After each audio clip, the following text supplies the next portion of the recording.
This is Satish here, Satish Chapparike from Book Brahma.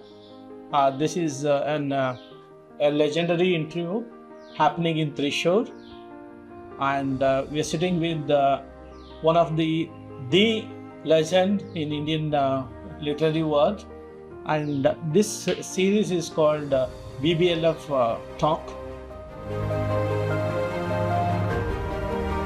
and it's my honor to sit with Mr. KSatichidanandan, India's one of the finest poets and a great figure in Indian literary world. And now at present he is the Kerala Sahitya Academy's president. And welcome to this show, sir. It's wonderful to sit at your home. Thank you. I was there at the Book Brahma last year and I enjoyed it like anything. And I'm happy to hear it is growing. It's becoming more and more known and more glorious and more inclusive. Yeah. And it all started with you because you gave the first BBLF's first inaugural, you have inaugurated it. It's all because of people like you and seniors like you and legendary writers like you who started Book Brahma and gave us all the strength and inspiration to continue with Book Brahma Literature Festival. And this is one of the, what we thought is anyway, we are meeting a lot of legends like you across South India. Whenever we visit them, we better have a conversation with them and document it in such a way that it will remain forever. So that's the idea. And as far as you are concerned, we always heard about you, dreamt about you when we started as writers. Because from Kerala to Delhi, from Delhi to all over the world, it's a great journey as a poet, as a writer, and as an administrator. More than anything else, you were part of the Central Sahitya Academy for quite a long time, and you encourage each and everyone who came into your fold actually.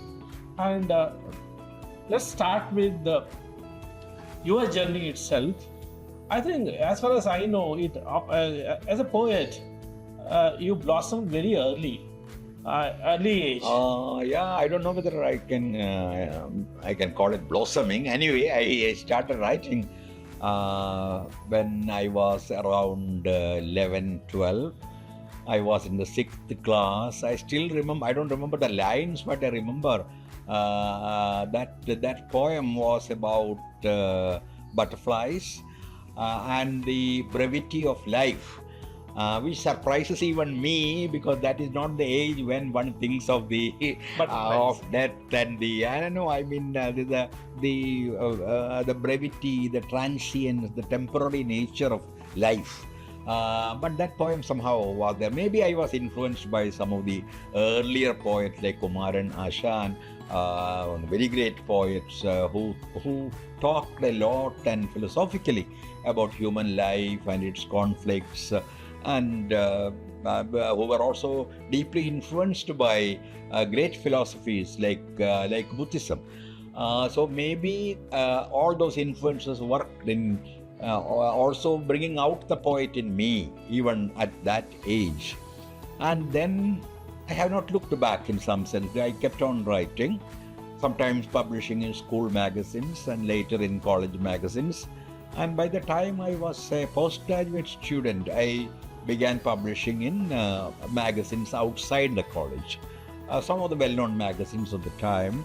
And by the time I was out of college, I had finished my post-graduation, I was somewhat known as a young poet who seems to give some kind of a hope to Malayalam literature.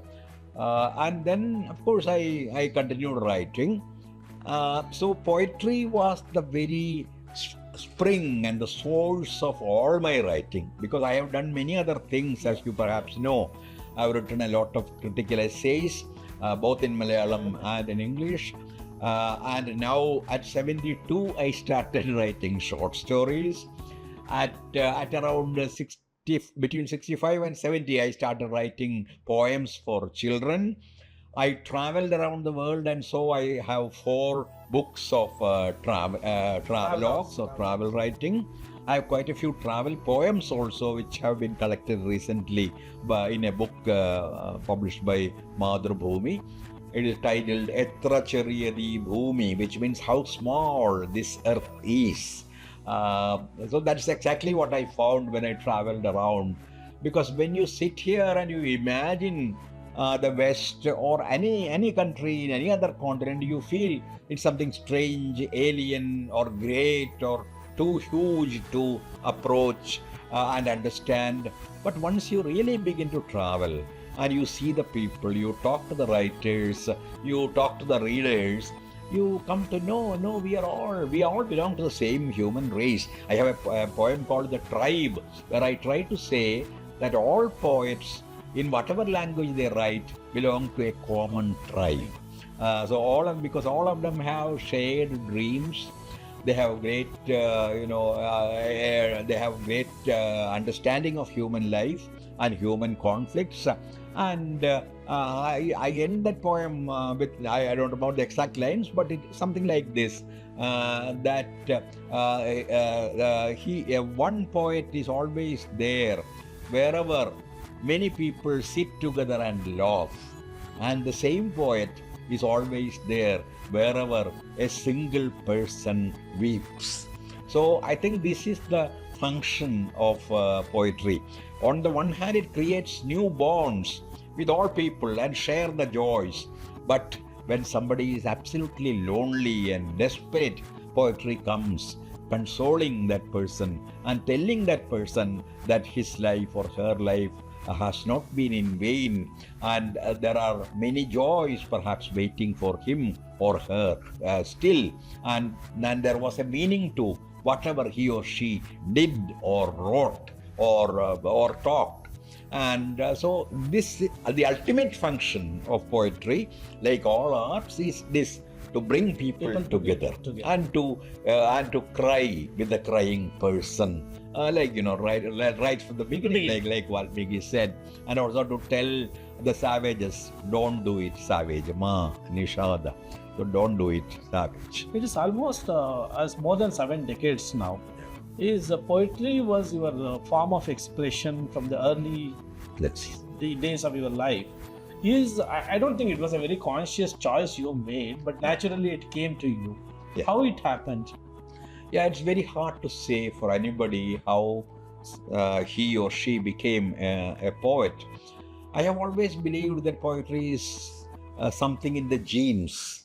I mean, something. Not that I had great poets in my family. My brother also wrote poetry for some time, but then later he gave it up.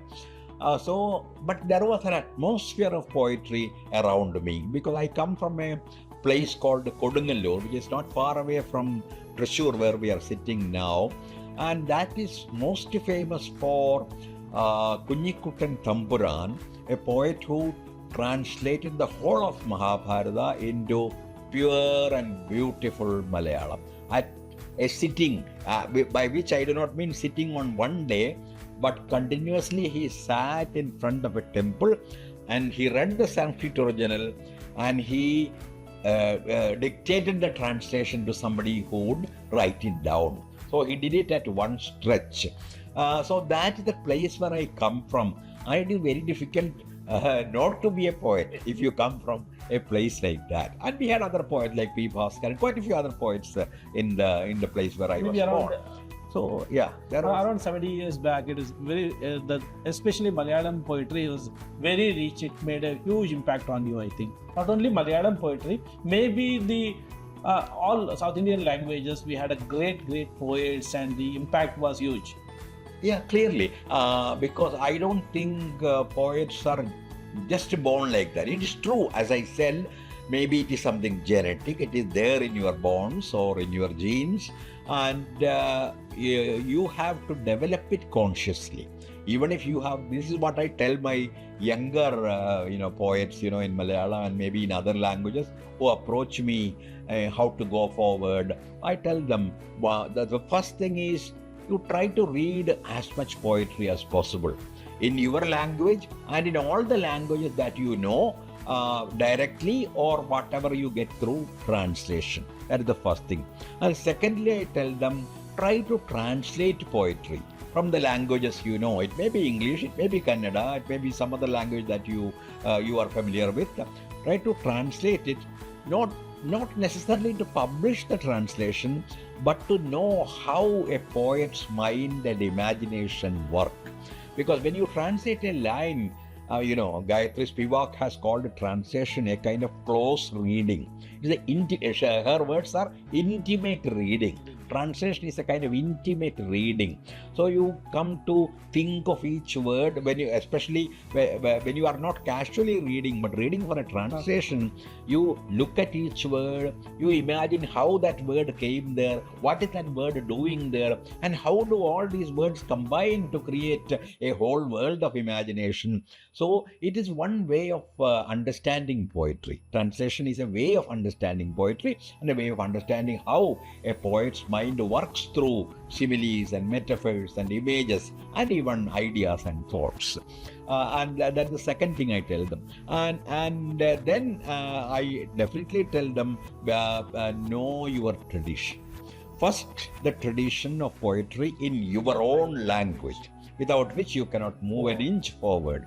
And secondly, if possible, if you can imagine India as a country, just think of the other poets, great poets who have written in other languages in India, and try to follow them, try to understand what they have written, at least through translations and all that.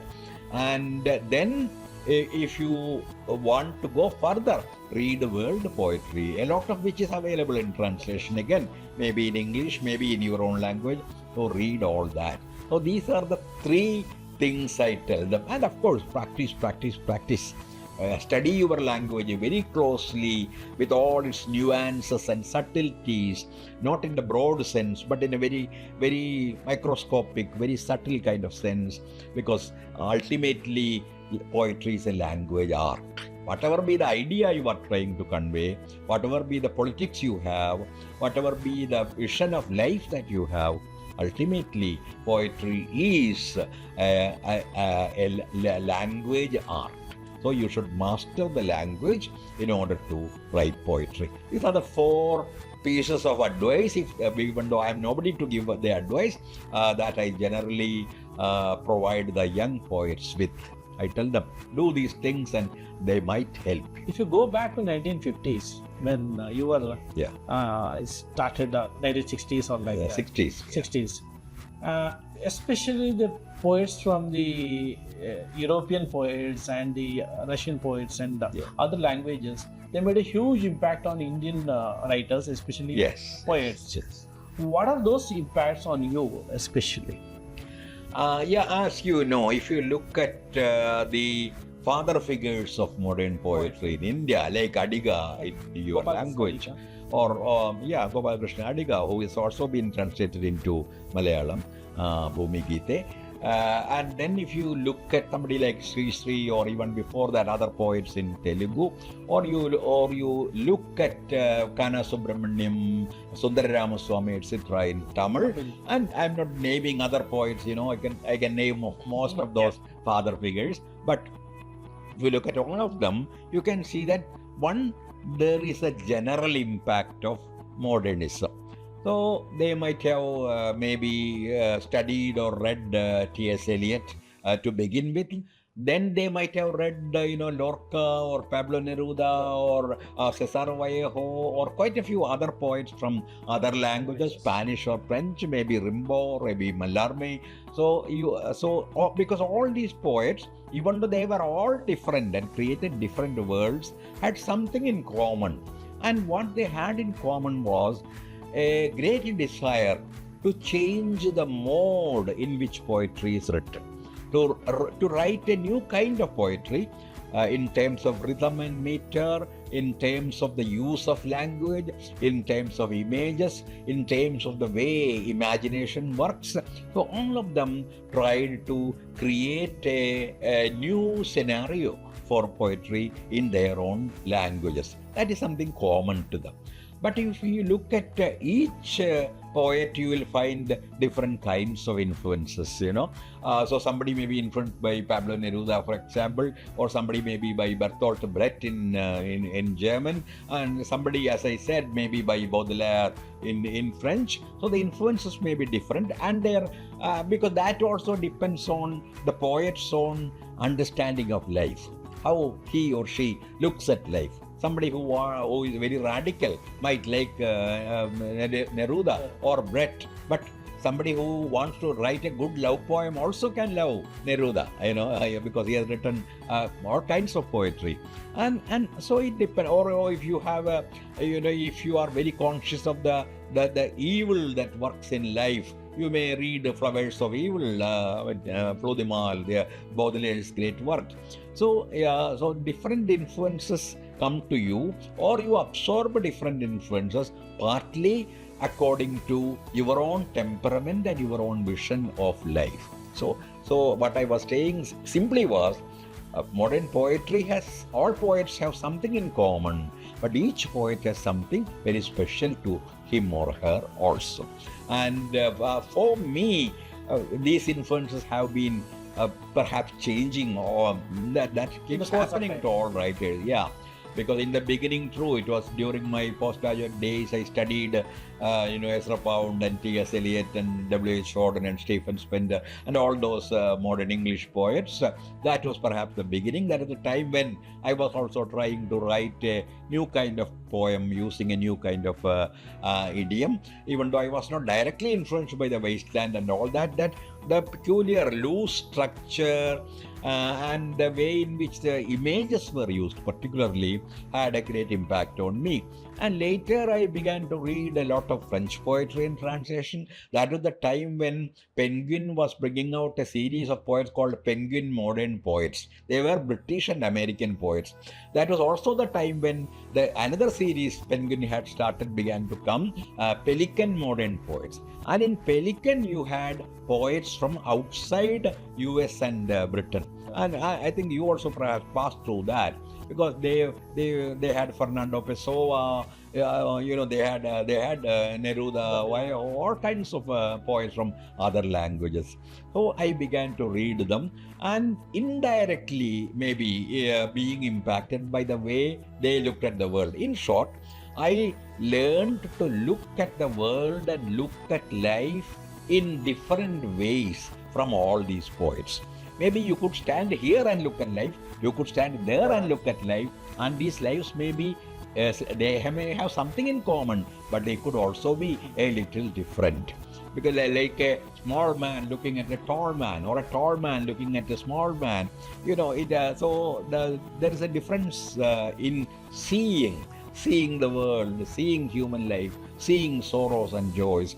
So I learned various kinds of lessons and various ways of seeing. I would call it, the title of a book on modern art, ways of seeing from all these different kinds of poets. And so my idiom, my way of looking at life also slowly kept evolving. Not that overnight it changed, but slowly it's a process. It is a process. Yes, so it began to evolve. I began as a poet of sadness and darkness. Actually, my early poems, like many of the poems by many of the pioneers of modern poetry, I also started as a poet of extreme sadness. But gradually, I began to discover other poets who gave the world hope that the world could perhaps change, could also become a better place, and we should also play a small role in that, even if an unconscious role. So gradually I moved. Not that I left my despair somewhere and came to the pleasures of life. That's not so, because even now I write very, very sad poems. Tonight I can write the saddest lines, as Pablo Neruda says.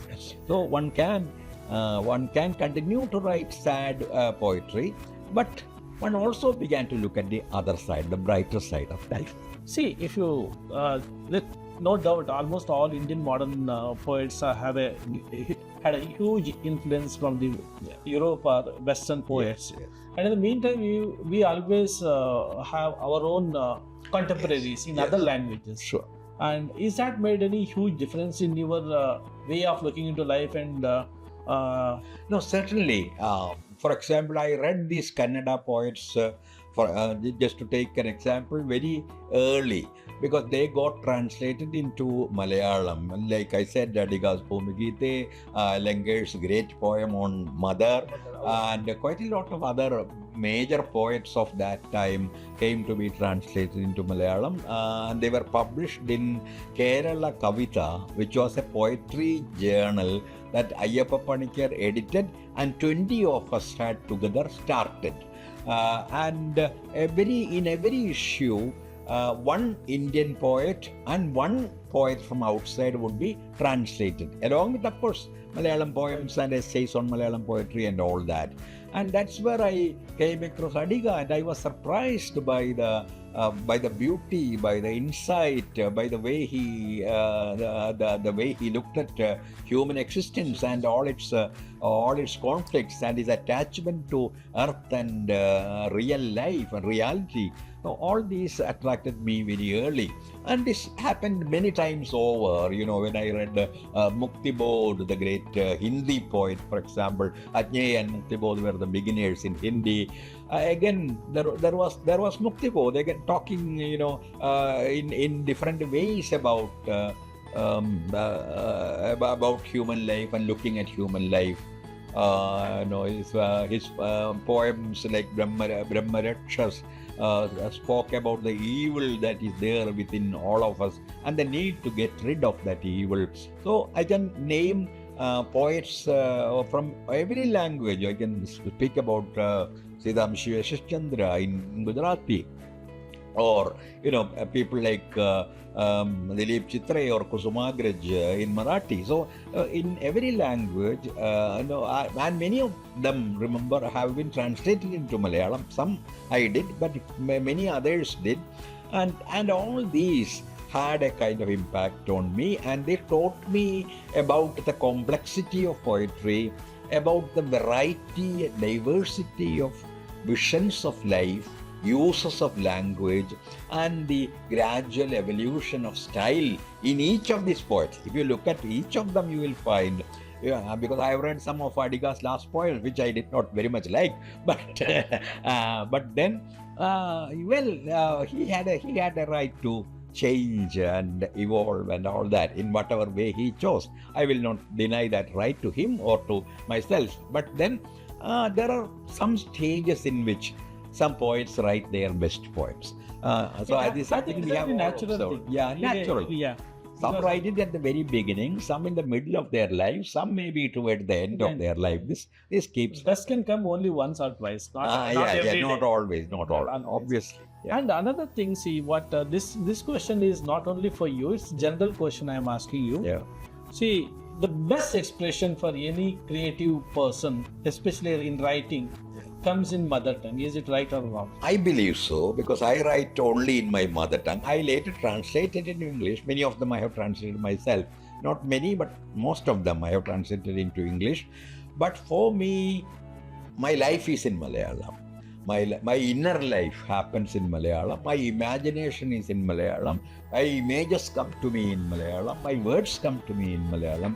So for me, it is clearly the mother tongue that spurs me into poetry, that inspires me, that compels me to write. So there may be others, but because when I look forward to the coming generations, I can also understand there are many who don't have enough education in their languages. Maybe they go to study abroad and they lose their mother tongue, and they are compelled sometimes to write in English primarily in the case of India, or in other places, maybe other languages. So I will not deny them the right to write in some language they are very proficient in, even though for me, there is no doubt my mother tongue is the first and the last. I don't think it's only for you. Almost all the generation, maybe up to my generation or next generation, up to 2000, we can consider, because there are two classic examples in Kannada. A.K. Ramanujan. Because he wrote in bilingual. More into English rather than trilingual, rather. Yeah. Tamil. But Kuyampu? Kuvempu, yes. And yes. Dr. Yuvaranandpurti, both of them, Yeah. when told to write in their mother tongue, then they become one of the finest writers in the world. That's very true. Yeah. Because I am not sure that Samskara would have been the same had it been written in English, because it contains so much of the life in Karnataka, so much of a play of language which is possible only in Karnataka, and the characters, from that state. So I think it's a totally kind of Kannada work. And I do not think it would work like that in English. It is true, it has been beautifully translated, we all know that. But even then, I love the Malayalam translation more than the English translation, by the way. But then it's true, he should have written it only in the mother tongue. You have been you are one of the finest administrators we had in literary world in India. And you always believed that the give and take has to happen in between languages. And what do you think about the 4 languages, the South Indian languages? One particular moment, there's a lot of give and take happened. Now, in between a lull period, now it's again is happening. What is your feeling on that? Because my hope is that Book Brahma will be a great inspirer and initiator of the dialogues among the South Indian languages. As you very well said, there was a time when we had a lot of translations, for example, from Tamil and from Kannada. Primarily from Tamil, because somehow Tamil and Malayalam seem to have had a common origin in an Adi Dravida language. And so we had translations of everything, Kalitogai, Padutipattu, and of course Silappadigaram and other major classics and all that. So that happened in the early 20th century itself. And later modern poetry also, a lot of modern poetry began to be translated from Tamil. And then came Kannada, like I said, through Kerala Kavita and all that. From Adiga to Ramanujan to Lankesh to several other poets. We know most of the major poets up to Shiv Prakash, and even younger poets who write now. And so Kannada had a major impact on Malayalam language and Malayalam poetry. And then we had a few. The problem sometimes is because of the lack of translators. That's what I was trying. Perhaps I said that in my last inaugural speech, that we should also have some way of training the translators, even teaching them languages. For example, one crisis that we are facing now is that there is nobody who translates directly from Telugu to Malayalam. L.R. Swami is there, but he is okay as a prose translator, but I do not know. He could be good in, I cannot judge his poetry translation.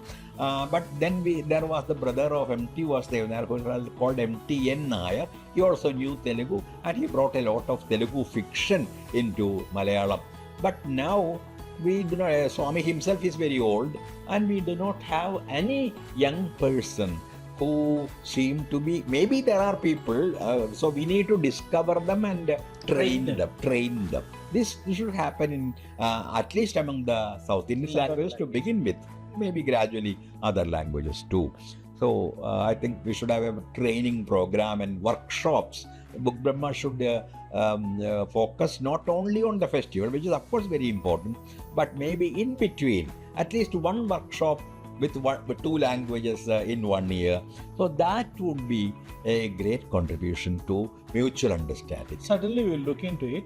I'll come to our last but one question. So I think is one of the legend and a great poet, how did he turn a short story writer at the age of These are questions I cannot even answer because what happened. You must have heard of O.V. Vijayan, who is a legendary writer in Malayalam, with his novel called Kasakinte Idihasam, the Epic of Kasak, which is an imagined village based on a real village where he spent his early days.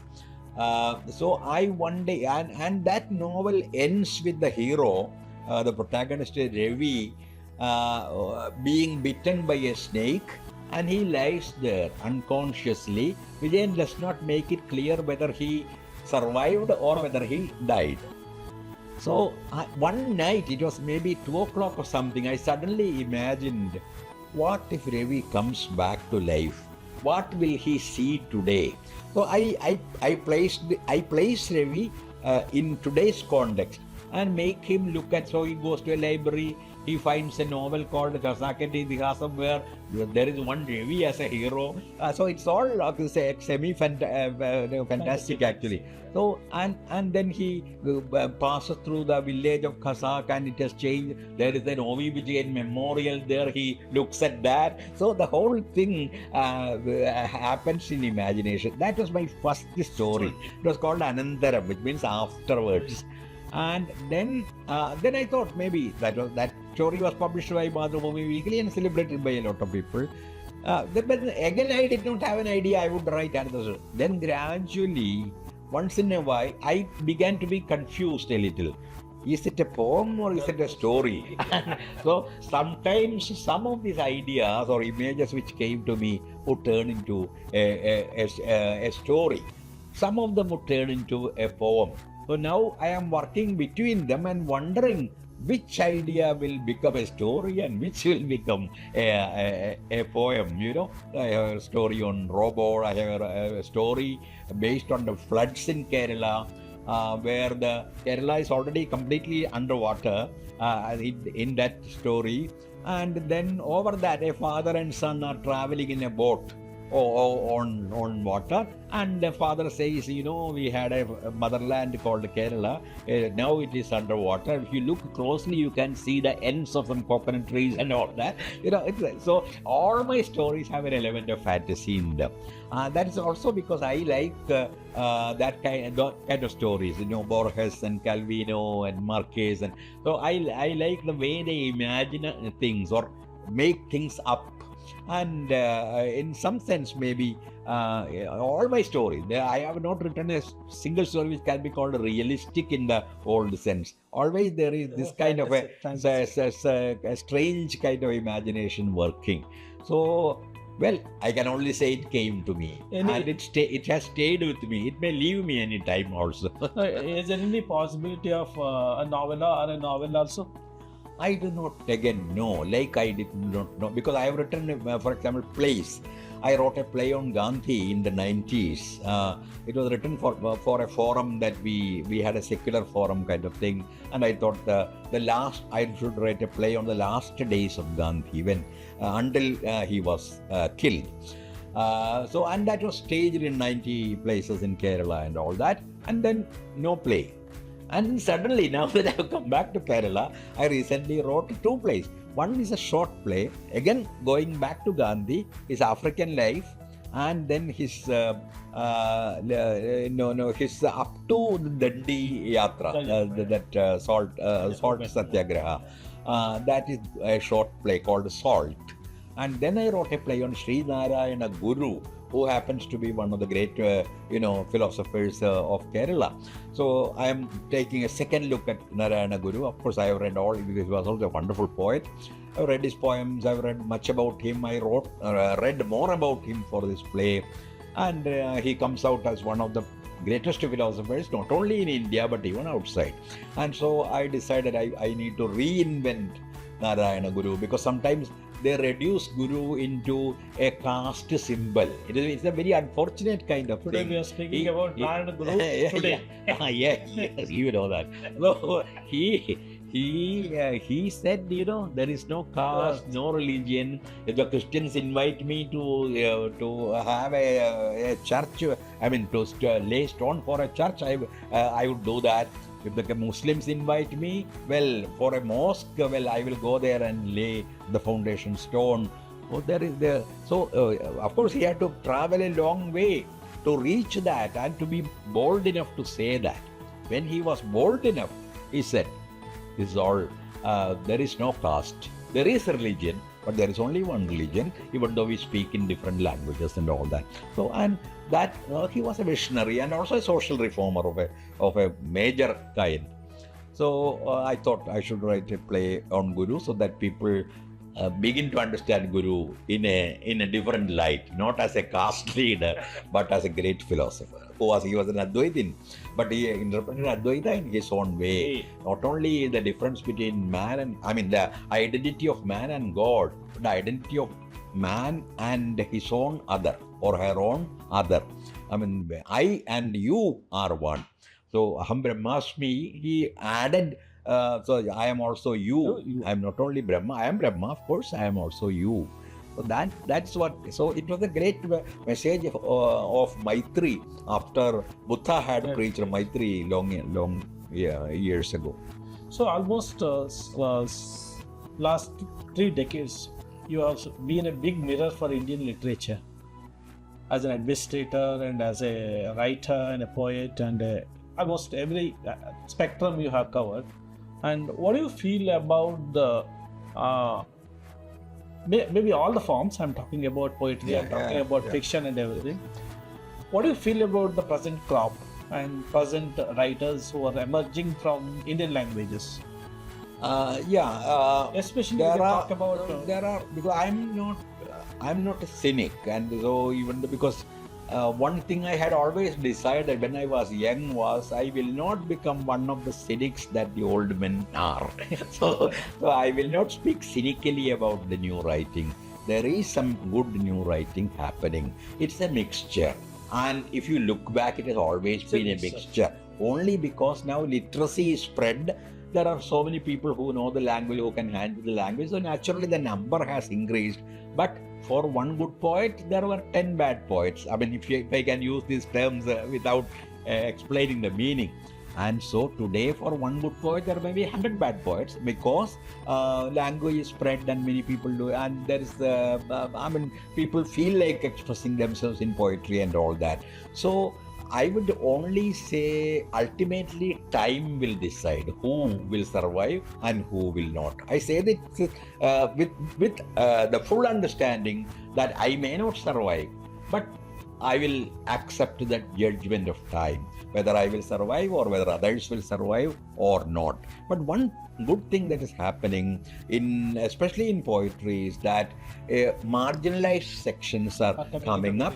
And they are using languages which had never been used for poetry. They were used for folk songs, like the tribal people, or people who write in Bare or in languages which do not have scripts, like Konkani and all that.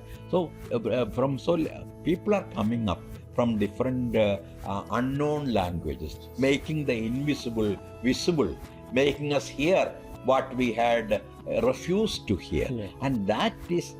At least for democracy, it is something very inspiring.